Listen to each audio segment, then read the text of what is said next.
Hello दोस्तों, आपका मेरे यूट्यूब चैनल साइंस क्लास में स्वागत है। तो आज हम पढ़ेंगे केमिस्ट्री का चैप्टर 1 जो कि क्लास 12 का है और इसका टॉपिक है द सॉलिड स्टेट।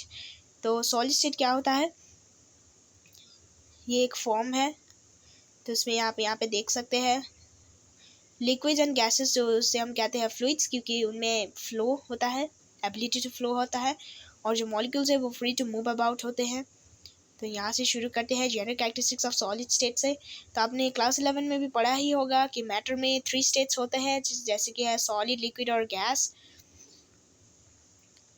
यहाँ पे आप देख सकते हैं the following are the characteristics properties of the solid state, जो कि है they have definite mass, volume and shape, intermolecular distances are short, intermolecular forces are strong, and their constant particles, atoms, molecules, ions have fixed positions and can only oscillate above the mean positions, or they are incompressible and rigid.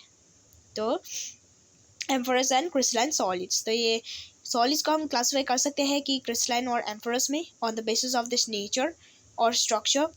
और एक crystalline solid usually consist करता है large number of small crystals को, जो कि इनमें definite characteristic geometrical shape present होते हैं। और इन अ क्रिस्टल जो अरेंजमेंट होता है कंस्ट्रेंट पार्टिकल्स का, जो कि है एटम्स, मॉलिक्यूल्स, आयंस, उनमें ऑर्डरली प्रेजेंट होते हैं। और एम्फरस जो है सॉलिड, जो ग्रीक वर्ड से आता है एम्फोस, मीनिंग नो फॉर्म, जिसमें कंसिस्ट ऑफ पार्टिकल्स और इरेगुलर शेप प्रेजेंट होते हैं। यहाँ पे आप देख सकते हैं, पिक्चर भी है इनमें। The structure of amorphous solid is similar to that of liquids, और इसमें एग्जांपल आता है एम्फरस सॉलिड का, जो कि है ग्लास, रबर और प्लास्टिक्स। जो क्रिस्टलाइन सॉलिड है उनमें शार्प मेल्टिंग पॉइंट होता है, प्रेजेंट होता है।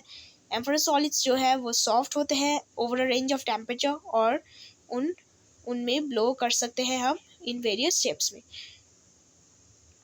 क्रिस्टलाइन जो है वो उनमें मिल्की प्रेजेंट होते हैं, यानी अपीयरेंस में मिल्की होते हैं इन फॉर्म ऑफ क्रिस्टलाइजेशन, जैसे कि लिक्विड्स में भी।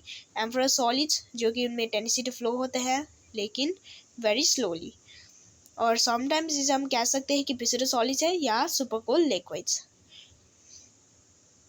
और क्रिस्टलाइन सॉलिड्स है वो एनिसोट्रॉपिक इन नेचर होते हैं, और उनमें फिजिकल प्रॉपर्टीज रहते हैं, यानी प्रेजेंट होते हैं, जैसे है इलेक्ट्रिकल रेजिस्टेंस और रिफ्रैक्टिव इंडेक्स।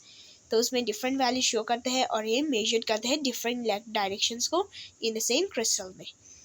एम्फरस सॉलिड्स है अदर हैंड जो कि आइसोट्रॉपिक इन नेचर होते हैं, क्योंकि इनमें लॉन्ग रेंज ऑर्डर होता है, उनमें प्रेजेंट होते हैं, और अरेंजमेंट जो है उनमें इरेगुलर होता है अलोंग ऑल द डायरेक्शंस, और इसलिए value of any physical property would be same along any directions. तो यहाँ आप देख सकते हैं distinction between crystalline and amorphous solids को। तो amorphous solids are useful materials, जो कि ग्लास, रबर और प्लास्टिक्स में भी, और डेली लाइफ में जो जो हम एप्लीकेशंस यूज़ करते हैं उसमें यूज़ होता है, जैसे कि एम्फरस सिलिकॉन, जो कि एक बेस्ट फोटोवोल्टिक मटेरियल है, जो कि कन्वर्ट करता है सनलाइट को इनटू इलेक्ट्रिसिटी। तो क्लासिफिकेशन ऑफ क्रिस्टलाइन सॉलिड्स भी है। क्रिस्टलाइन सॉलिड जो है उनमें क्लासिफाई कर सकते हैं in the basis of nature, जो कि है intermolecular forces operating in them into 4 categories, जैसे है मॉलिक्यूलर, आयनिक, मेटालिक और कोवलेंट। तो मॉलिक्यूलर सॉलिड से शुरू करते हैं।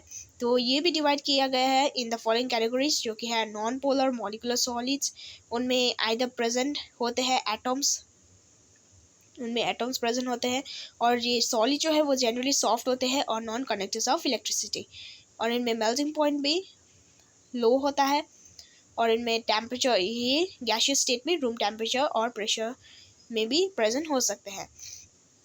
जो पोलर मॉलिक्यूलर सॉलिड्स है, जो मॉलिक्यूल्स ऑफ द सब्सटेंसेस है, जैसे HCl और SO2, जो कि फॉर्म किया गया है बाय पोलर कोवेलेंट बॉन्ड।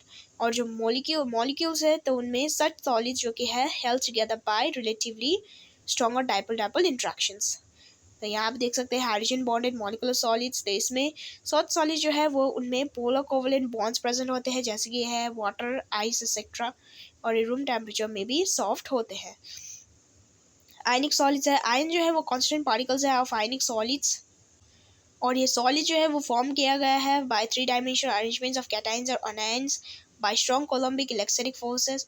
और ये सॉलिड जो है वो hard and brittle in nature है, और इनमें high melting point and boiling point present होते हैं, और ये आयन जो है वो फ्री नहीं होते हैं मूव करने के लिए।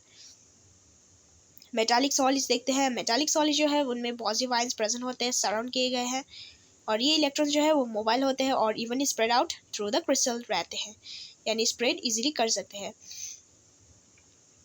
और ये मेटल जो है वो हाईली मैलिएबल और डक्टाइल होते हैं।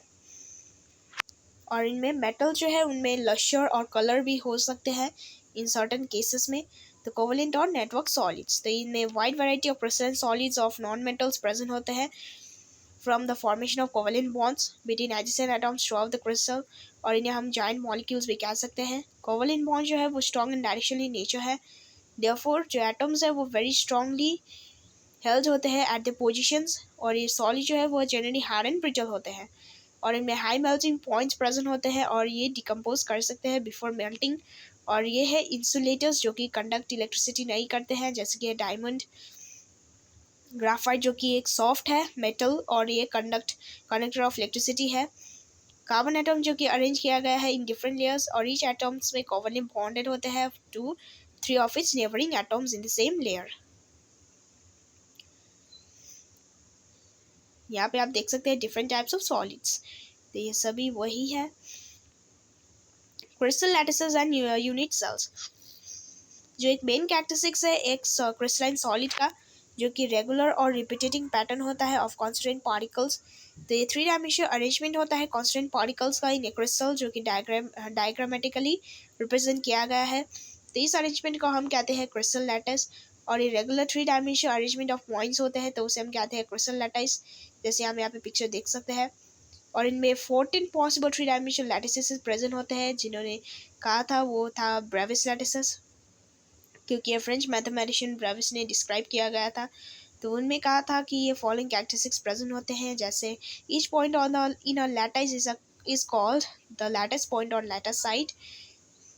Each point in a crystal lattice represents one constituent particles, which may be an atom, a molecule, group of atoms, or an anion.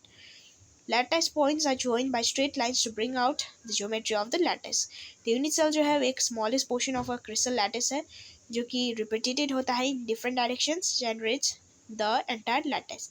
जो कि a unit cell is characterized by जो कि है its dimensions along the 3 edges A, B and C. These edges may be not be mutually perpendicular, और angles between the edges जो कि है B and C, beta between A and C, and y between A and B. Thus the unit cell is characterized by 6 parameters, जो कि है A, B, C, alpha, beta and y, जो कि है gamma. Primitive and centered unit cell, तो unit cell जो कि broadly divide करते हैं 2 classes में, जो कि है primitive unit cell. एक पार्टिकल जो है उनमें कॉन्स्टिट्यूएंट प्रेजेंट होते हैं in only at the corner positions of unit cell, तो उसे हम कहते हैं प्रिमिटिव यूनिट सेल. और सेंटेड यूनिट सेल, एक यूनिट सेल में 1 और उससे ज़्यादा कॉन्स्टिट्यूएंट पार्टिकल्स प्रेजेंट होते हैं at positions all the corners in addition to those at corners, तो उसे हम कहते हैं सेंटेड यूनिट सेल. और सेंटेड यूनिट सेल 3 टाइप्स के होते हैं, जो कि है body centred unit cells, face centred unit cells और एंड सेंटेड यूनिट सेल्स. यहाँ आप देख सकते हैं 7 primitive unit cells and their possible variations as centered unit cells. तो यहाँ पे इसके structures भी है. Number of atoms in the unit cell, तो ये crystal lattice जो है वो very large number of unit cells से बने होते हैं और every lattice point में occupy करते हैं एक one constituent particles को, जो कि है atom, molecule और ion.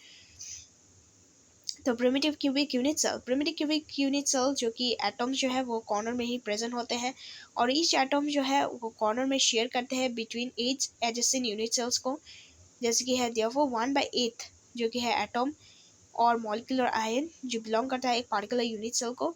और प्रिमिटिव क्यूबिक यूनिट सेल में वो 3 डिफरेंट वेज होते हैं, जैसे आप यहाँ पे देख सकते हैं पिक्चर. और जो अरेंजमेंट है पार्टिकल्स का वो ईजियर होता है to flow in open structures. और ईच क्यूबिक यूनिट सेल में 8 एटम्स प्रेजेंट होते हैं at the corners. The total number of atoms in the one unit cell is 8 into 1/8 is 1 atom. तो मैं अपना वीडियो यहीं पर एंड कर रही हूँ क्योंकि ये लंबा चैप्टर है. तो दूसरे वीडियो में body centred cubic unit cell से कंटिन्यू करेंगे. तब तक के लिए देखते रहिए मेरे चैनल को, लाइक कीजिए, सब्सक्राइब कीजिए और देखते रहिए साइंस क्लास को.